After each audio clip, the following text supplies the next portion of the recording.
সবাইকে ধন্যবাদ জানিয়ে বিষয়টা বলি।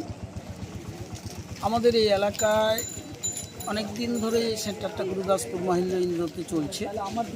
আমাদের এখানে কোনো প্রবলেম হয় না। এখানকার মানুষজনরা স্বতঃস্ফূর্তভাবে সহযোগিতা যেমন করে এবং ছাত্রছাত্রীরাও সহযোগিতা করে আসছে। এখনও আমার মাধ্যমে অনুরোধ থাকবে, আবেদন থাকবে, ছাত্রছাত্রীরা যাতে সমস্ত কিছু নিয়ম কানুন মেনে তারা পরীক্ষা দেয় এবং স্বাভাবিকভাবে দেয়, এবং এখানকার মানুষজন বা গাড়ি ঘোড়া যারা চালাচ্ছে বা পুলিশ প্রশাসন যারা আছে সর্বতোভাবে সমাজসেবী হিসেবে আমার আবেদন থাকবে যাতে সুষ্ঠুভাবে আমাদের এলাকার সুনাম বজায় রেখে যাতে সুন্দরভাবে ছাত্রছাত্রীরা পরীক্ষা দেয় এবং এই ব্যবস্থাটা সুন্দরভাবে গড়ে ওঠে। তারা প্রথম দিন বৃষ্টিবিঘ্নিত দিন, আর এই যে সময়সূচি একদম সকাল 8টা, কি কোনো অসুবিধা মনে হচ্ছে? বাংলার কোনো সেরকম কোনো প্রভাব পড়ছে না, এখানে কোনো অসুবিধা নেই, বা এখানে যাতায়াত বা গাড়ি ঘোড়ার সেরকম বিঘ্নিত ব্যবস্থা নেই।